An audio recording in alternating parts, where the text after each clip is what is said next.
자, 75페이지.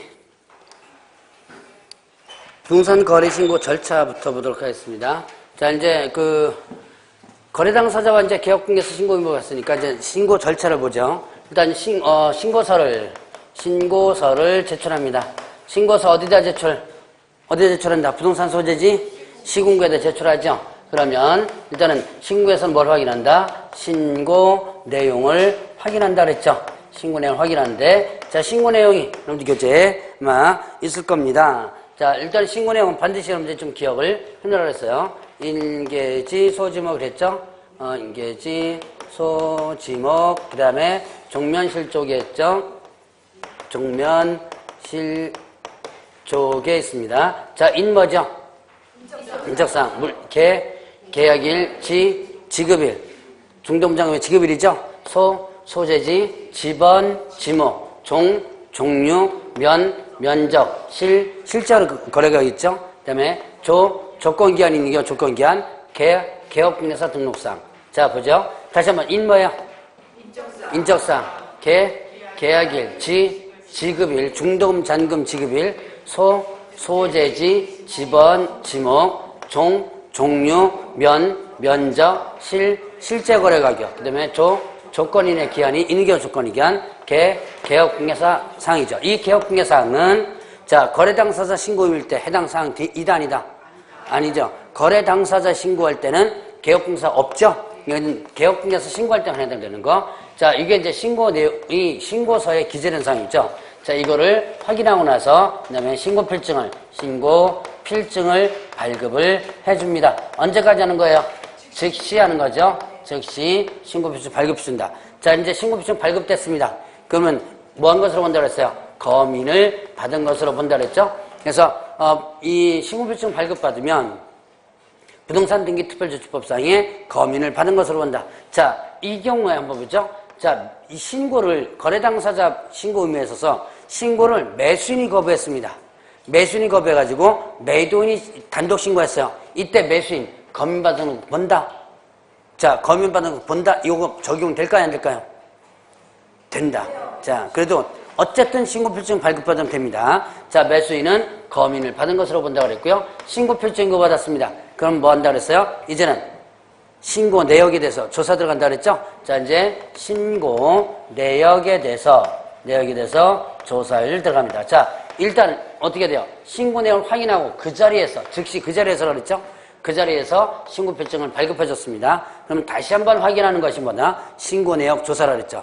자, 신고 내역 조사를 하는데 이때 누락되었거나 아니면 또 정확하지 않다고 판단되는 경우, 즉 부정확하다고 판단되는 경우, 누락되었거나 정확하지 않다고 판단되는 경우에 있어서 이때 뭐 한다 그랬어? 이때 자, 보완을 요구할 수 있다고 그랬죠. 자, 그 다음에 또 거래대금, 지급증명서, 지급증명서라든가 아니면 또 계약서 등에 대한 제출을 요구할 수 있다고 그랬죠. 자, 이때 보완 요구라든가 거래대금 지급증명서, 계약서 등의 자료 제출을 요구할 수 있다. 이때 거래대금 지급증명서 제출 요구에 불응하면 어떻게 되죠? 네, 이거는 3천만 원 이하의 뭐다? 과태료입니다. 벌금이 아니고 뭐예요? 과태료. 3천만 원 이하의 과태료고, 계약서 등 제출 요구에 불응하면요, 이건 500만 원 이하의 과태료다 그랬죠. 자, 이거는 500만 원 이하의 과태료죠. 자, 일단 거래대금 지급증명서 제출 요구 불응하면 3천만 원의 과태료고, 계약서 등 제출 요구 불응하면 어떻게 한다? 500만 원 과태료. 이렇게 됩니다. 자, 그거 구분해 놓고 이제 신고 내역 조사 끝났죠. 그럼 어떻게 한다? 이제는 가격 검증을 하는 거죠. 자, 가격 검증에 대한 시스템 구축은 누가 한다? 체계를 구축하는 사람은 누구다? 국장이라고 그랬죠. 국토교통부 장관이 체계를 구축한다 그랬고요. 자, 이 체계에 의해서, 자, 이제 국토교통장관이 체계를 구축하기 위해서 자료 제출을 요구할 수 있다 그랬죠. 누구에게? 시군구청장에게, 자, 신고 내역 자료라든가 아니면 가격 검증 자료를 요청할 수 있다 그랬어요. 자, 여기서 조심할 것은 국토교통장관이 가격 검증 체계를 구축하기 위해서 자료를 요구할 수 있는데, 이때 자료 요구는 개업 공인중개사나 거래 당사자에게 요구할 수 있는 게 아니라 누구한테 요구할 수 있는 거다? 시장, 군수, 구청장에게 요구할 수 있는 거다 라고 하는 거 구분해 놓으시고요. 자, 이제 체계에서 가격을 검증하죠. 이때 검증은 누가 한다? 예, 일단 검증은 시, 군, 구청장이 검증한다 그랬죠. 자, 이제 검증 다 했습니다. 그럼 어떻게 한다? 그 결과를 세무서로 어떻게 한다 그랬어요? 통보한다 그랬죠. 자, 검증 결과를 세무서로 통보해야 한다 그랬습니다. 그러면 세무관세장은 뭘로 활용한다? 과세 자료로 어떻게 한다? 활용할 수 있다 그랬죠. 활용을 할 수 있다. 자, 시장구청장은 가격 검증을 한 다음에 어디로 통보해야 한다? 세무서로 통보를 하여야 한답니다. 자, 그러면 세무관세장은 뭘로? 과세 자료를 활용할 수 있다. 하여야 한다가 아니고 또 할 수 있답니다. 자, 그 다음에 또 시장구청장은 그 결과를 어디로 통보한다 그랬어요? 시도지사에게 보고한다 그랬죠? 자, 이 검증 결과를 시군구청장은 어디로 보고한다? 시도지사고. 며칠 이내 보고한다? 그런 거 없죠? 예. 자, 여기에서는 날짜 없습니다. 조심하세요. 15일 이내 이런 날짜 없습니다. 자, 조심하시고요. 자, 그러면 시도지사는 어떻게 돼요? 이 보고를 통보를 받았죠? 그거를 이제는 어떻게 한다 그랬어요? 국토교통부 장관에게 다시 보고해줘야죠. 취합해가지고. 그게 며칠이에요? 네, 15일. 자, 이거는 15일 이내. 15일 이내. 일단 누구한테? 국토교통부 장관에게 보고한다 이렇게 되죠. 자, 그래서 그렇게 여러분들이 구분을 한번 해보시고요. 자, 이게 절차다라고 볼 수 있습니다. 그러니까 매월 15일까지죠. 매월 15일. 15일 이내가 아니라 좀 정확히 표현한다면 15일 이내가 아니고 매월 15일. 자, 매월 15일이죠. 15일까지 이렇게 되죠. 그래서 자, 시군구청장이 시도지사에 보고하는 것은 날짜 없고요. 여기서 날짜 없습니다. 시도지사는 시군구청장으로 보고받았죠? 통보받은 그 결과를 매월 며칠까지? 15일까지 일단 국토교통부 장관에게, 얘는 국토교통부 장관에게 다시 또 보고를 하도록 하고 있다. 자, 요까지 이제 절차를 한번 구분해 봤습니다. 자, 그럼 이제 시장구청장은 두 군데에다가 어떻게 돼요? 통보하는 거죠? 세무서에다가 통보하고 어디에다가? 시도지사에 통보. 자, 그러면 시장구청장이 국토교통부 장관에 통보하는 거? 아니죠. 자, 시군구청장은 세무서와 시도지사에게 통보하면 되는 거고, 자, 그러면 국토교통부 장관은 누구로부터 받는 거예요? 시도지사로부터 받는 거죠. 자, 이렇게 해서 한번 절차를 한번 봐봤습니다. 자, 그러면 이제 거래계약이 해제된 경우 있었죠. 계약이 뭐가 됐을 때? 계약이 무효 취소, 그 다음에 또 취소, 그리고 또 해제됐을 때. 자, 거래계약이 무효 취소 해제됐습니다. 그럼 이때는 뭘 제출할 수 있다고 했어요? 해제 등 신고서를 제출해야 한다, 할 수 있다. 할 수 있다고 했습니다. 제출을 할 수 있다. 해제 등 신고서를 제출할 수 있다고 했습니다. 자, 해제 등 신고서를 제출해야 한다. OX 틀리죠? 제출할 수 있다. 해야 한다가 시험 문제 나온 적 있었습니다. 자, 그러면 이때 해제 등 신고서 제출. 이걸 왜 그렇다고 했어요? 계약이 깨지죠? 그럼 답답한 게 누구?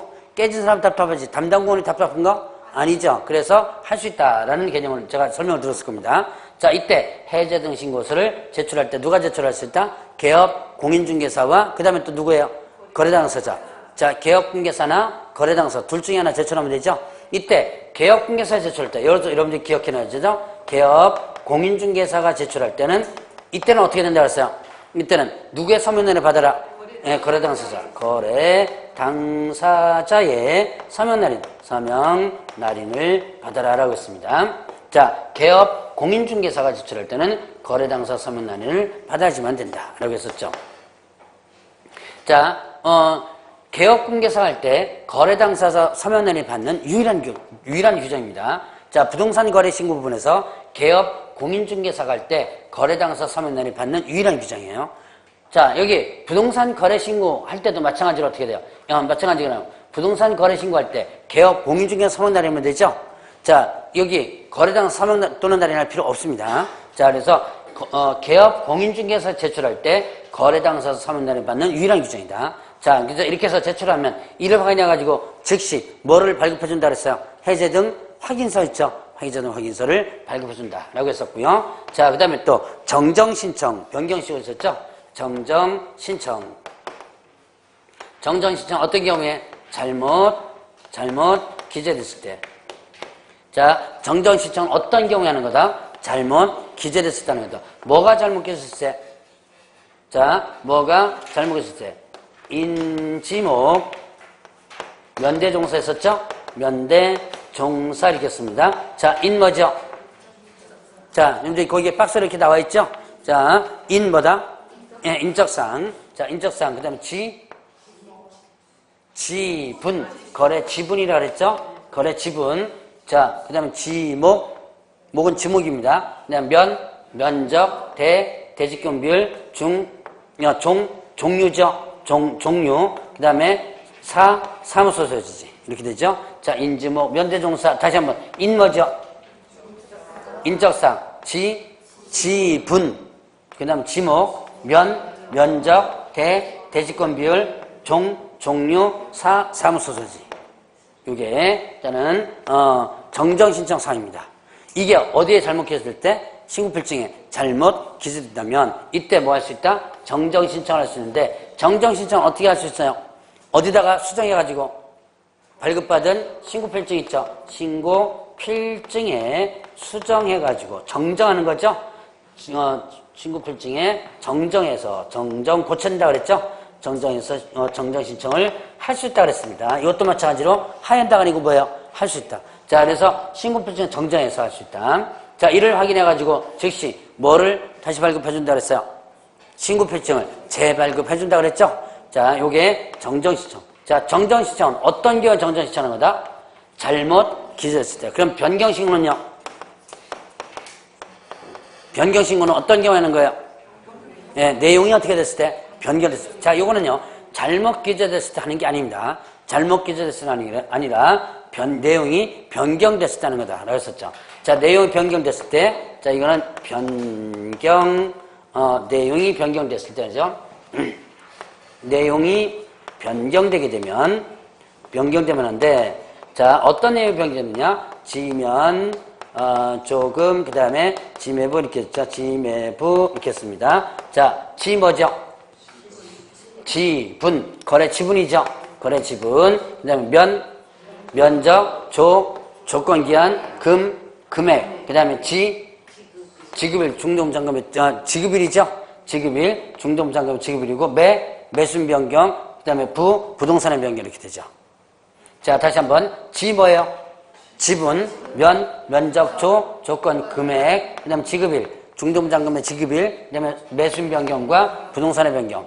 자, 일단 보죠. 면적의 변경 없이 금액이 변경되는 뭐 제출하라 그랬어요? 계약서 서본 제출하라 그랬죠? 면적의 변경 없이 금액이 변경된다면 계약서 서본을 제출하라. 자, 그 다음에 또 매수인 변경과 부동산의 변경은 일단 공동매수 다수부동산일 때죠. 공동매수 다수부동산을 거래할 때인데 이때 뭐는 제외한다 그랬어요? 추가 교체는 제외한다 그랬죠? 추가 교체는 제외한다. 이제 추가 교체 때는 결국 어떻게 하는 거? 예, 신고를 다시 해야 되는 거죠. 추가 교체 때 신고를 다시 해라. 자, 정정신청도 여러분들 여기 인적사항 부분에서 자, 정정신청 부분 다시 한번 보세요. 그 여러분들 위에 78페이지에 그 위에 부분 있죠? 정정신청사항에 보면 인적사항에서 뭐는 제외한다 그랬어요? 성명, 주민등록번호는 제외한다 그랬죠? 성명, 주민등록번호는 제외한다. 만약에 성명, 주민등록번호가 잘못 기재됐다면 이때는 어떻게 하는 거예요? 신고를 다시 하라 그랬죠? 법인은 법인명과 법인등록번호고요. 자, 그래서 자, 여기서 정정신청에서는 인적사항이 잘못 기재되면 신고 다시 해주면 됩니다. 자, 그러면 변경신고 부분에서는 매수인과 부동산의 변경인데 추가 교체는 제외한다 그랬죠? 추가 교체 때는 어떻게 한다? 신고를 다시 하라 그랬죠. 자, 그러면 이런 변경신고는 언제까지 하는 거예요? 변경신고는 언제까지 한다? 소유권 이전 등기 전까지 하면 되죠? 자, 변경신고는 소유권 이전 등기 전까지 이런 변경신고는 되고, 자, 이 변경신고 방법이 어떻게 되죠? 변경신고 방법은 일단 변경신고서가 있죠? 변경신고서를 제출할 수 있다고 했습니다. 자, 서식이 있어요. 변경신고서. 서식이라는 서식이 있습니다. 자, 이거를 제출할 수 있다고 했어요. 자, 정정신청은 신고필증에 정정하는 건데, 변경신고는 신고필증에 정정하는 게 아니죠? 변경신고서가 있습니다. 이거를 제출하면 된다고 그랬죠. 자, 그럼 이를 확인해가지고 등록관청 시군구에서는 신고필증을 다시 재발급해준다 그랬죠. 자, 그러면 이 세 개지. 자, 계약 해제 등 신고와 정정 신청과 변경 신고 모두 뭘로 할 수 있다? 전자문서로 다 할 수 있고요. 자, 그러면 이제 보죠. 정정 신청과 변경 신고를 다시 구분하면 정정 신청은 어떤 경우 하는 거? 잘못 기재됐을 때. 자, 변경 신고는 내용이 바뀌었을 때. 자, 그럼 정정 신청 사항과 변경 신고 사항에서 공통되는 게 뭐였어요? 지분, 면적 있죠? 지분, 면적. 요 두 가지가 공통되는 거죠. 그리고 정정 신청 방법은 어떻게 된다? 신고필증에 정정해서 하는 거죠. 자, 변경 신고 방법은 뭐예요? 변경 신고서를 제출하는 거. 둘 다 공통 뭐예요? 나중에 하면 이제 이거 신고하면 신고필증을 다시 발급해주는 공통이죠. 자, 요까지 하면 이제 거의 정리가 아마 다 된 것 같네요. 자, 금쟁이 볼까요? 79페이지. 자, 거래 당사자가 개업공사 하여금 부동산 거래 신고를 하지 아니하거나 아니면 거짓된 내용을 신고하도록 요구하는 행위를 해서는 안 된다 그랬죠. 자, 그래서 만약에 거래 당사자가 개업공개에서 신고하지 말 것을 요구하거나 거짓 신고 요구했습니다. 그럼 어떻게 된다? 이 사람 거래 당사자는 500만 원 이하의 과태료. 금쟁이죠? 자, 그 다음에 거짓 신고, 조장, 방조하는 거 금지한다 그랬죠? 조장, 방조 위반하면 500만 원 과태료죠. 자, 거짓 신고를 요구하거나 아니면 또 신고하지 말도록 요구했을 때 500만 원 과태료고 거짓 신고, 조장, 방조 500만 원 과태료죠. 자, 그런데 세 번째로 한번 보세요. 자, 신고 의무자가 아닌 자가 거짓된 내용의 부동산 거래 신고하는 행위. 거짓 신고하죠. 신고 의무자가 아닌 자가 거짓 신고했다라고 한다면 어떻게 한다? 취득세 3배가 과태료죠. 또는 자, 취득가액 100분의 취득세 3배는 토지 건축물이고 취득가액의 100분의 5는 뭐예요? 부동산을 취득할 수 있는 권리죠. 자, 이렇게 해서 자, 거짓 신고했을 때 토지 건축물 거짓 신고하면 취득세 3배고 그다음에 또 부동산 취득할 수 있는 권리에 대한 부분을 거짓 신고하면 취득가액의 100분의 5 이렇게 됩니다. 자, 이제 금쟁이를 봤으니까 벌칙 부분 넘어갑니다. 자, 3천만 원의 과태료 뭐 있었어요? 거래대금 지급 증명자료 제출하지 않았거나 필요한 조치 취하지 않은 경우 거래대금 지급 증명자료 제출하지 않았다. 위반하면 어떻게 된다? 3천만 원 이하의 벌금이 아니라 그랬죠. 과태료. 자, 그러면 500만 원 과태료. 부동산 거래 신고하지 않은 경우. 자, 부동산 거래 신고 며칠이나 하는 거예요? 부동산 거래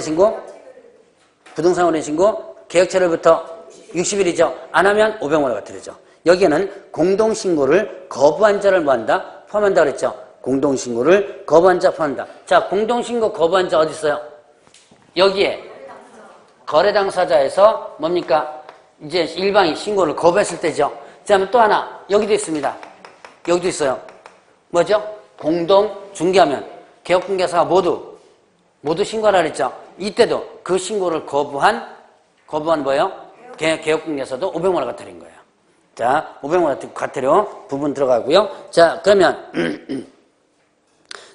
신고하지 말 것을 요구하거나 그다음에 거짓 신고 요구한 거래 당사자 있죠. 금방 금쟁이, 그다음에 거짓 신고, 조장, 방조 다 500만 원 과태료죠. 그다음에 계약서든 제출력에 불응한 자, 즉 거래대금 지급 증명 자료 이외의 자료를 제출하지 않거나 거짓으로 제출한 자 이렇게 됩니다. 자, 보죠. 여기에 거래대금 지급 증명 자료 제출 요구에 불응하면 어떻게 되고 3천만 원 이하의 과태료죠. 그러면 계약서 등 자료 제출 요구에 불응하면 이게 500만 원 과태료. 근데 이제 문구상 어떻게 되냐면 거래대금 지급 증명 자료 이외의 자료 제출 요구에 불응한 게 이렇게 됩니다. 자, 500만 원 과태료가 지금 4개죠. 4개 뭐뭐 있었죠? 500짜리 4개. 일단 부동산 거래 신고하지 않았을 때, 그 다음에 여기에는 뭐까지 포함된다? 공동신고 거부한 자까지 포함되죠? 그 다음에 거래 당사자가 개업공개사에게 거짓 신고 요구, 신고하지 말 것을 요구했거나 그랬을 때죠. 세 번째는요, 거짓 신고, 조장 방조, 그 다음에 또 계약서 등에 대해서 어떻게 했을 때, 제출을 안 했을 때. 자, 이때가 500만 원 과태료죠. 자, 취득세 3배 과태료 뭐라 그랬어요? 취득세 3배 과태료, 토지 건축물에 대한 거래 신고를 거짓 신고 했을 때, 그럼 취득가액 100분의 5는요?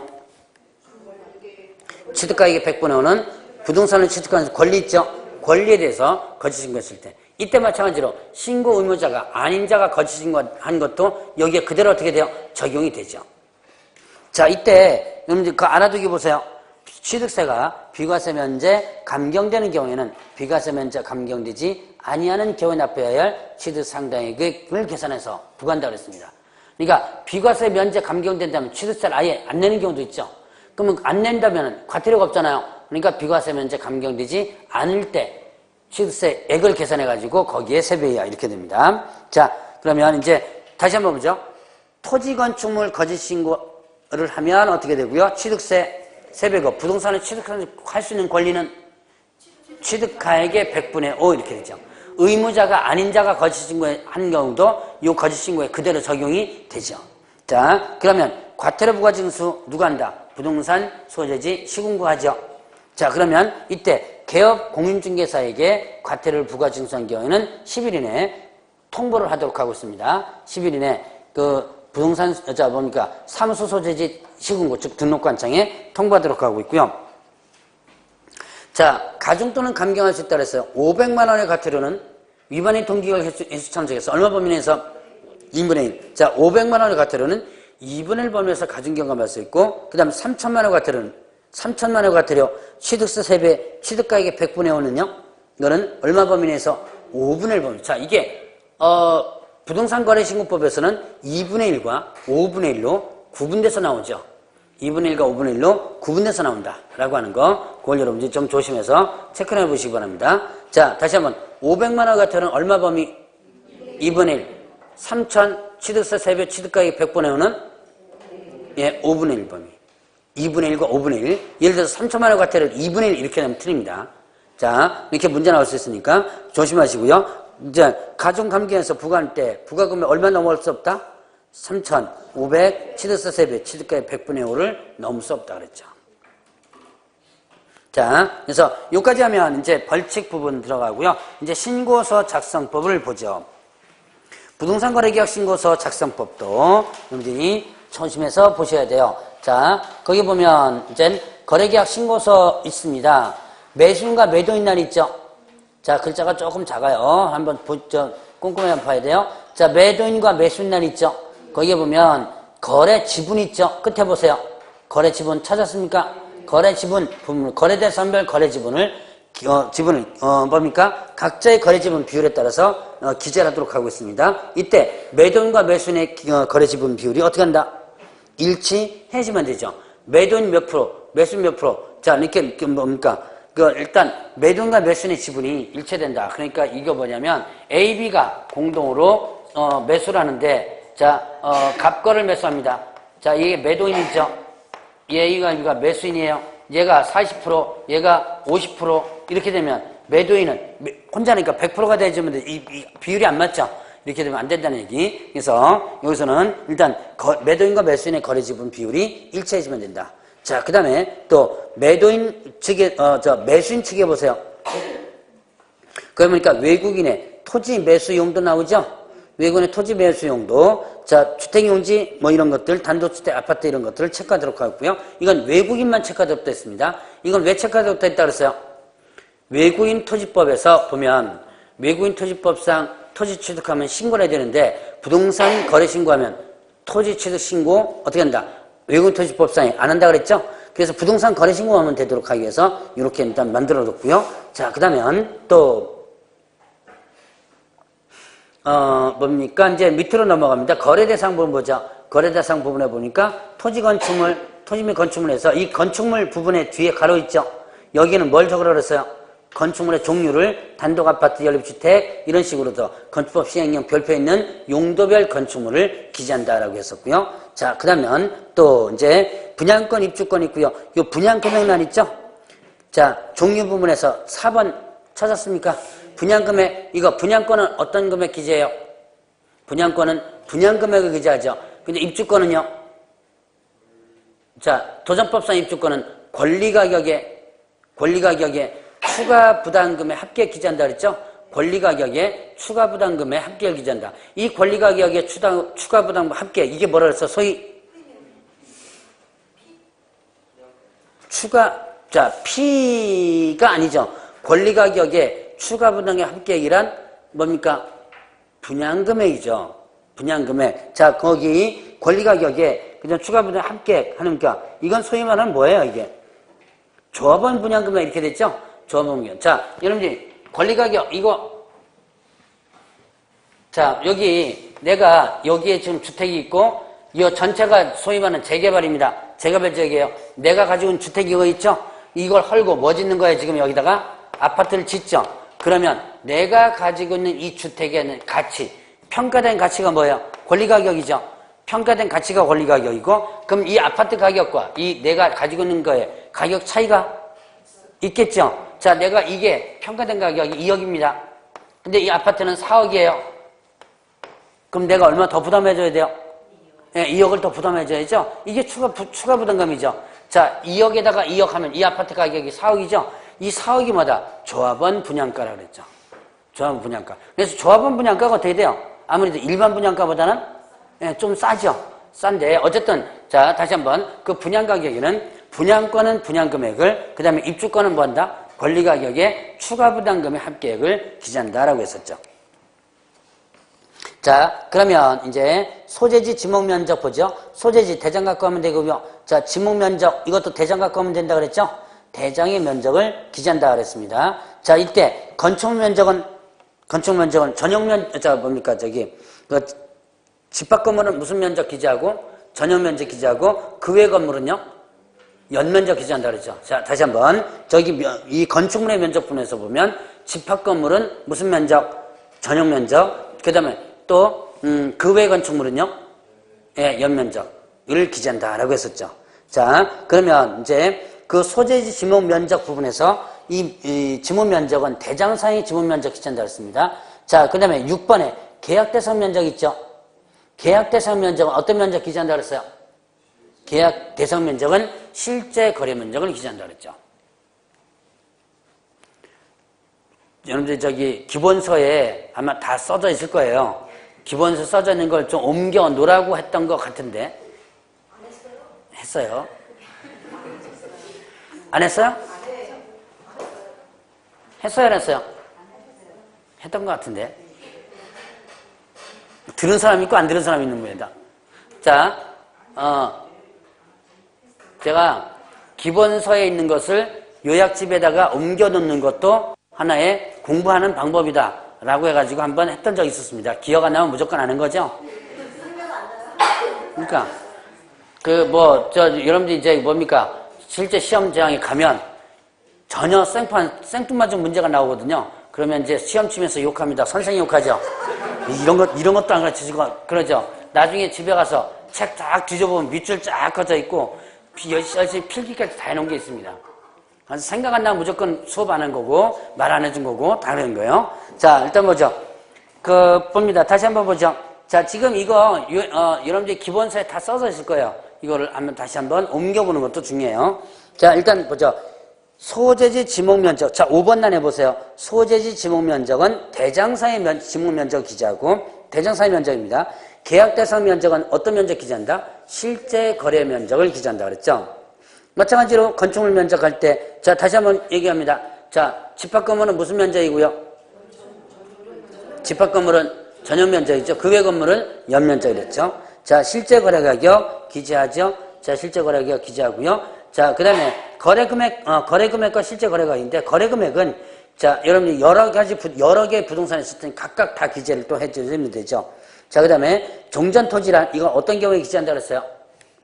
종전토지라는 입주권의 경우에만 기재한다 그랬죠? 종전토지라는 입주권의 경우에만 기재한다. 이때 거래금액은 뭘 기재한다 그랬어요? 거래금액란에는 입주권의 실제 거래가격에서 뭘 제외한 금액? 부담금을 제외한 금액을 기재한다 그랬죠.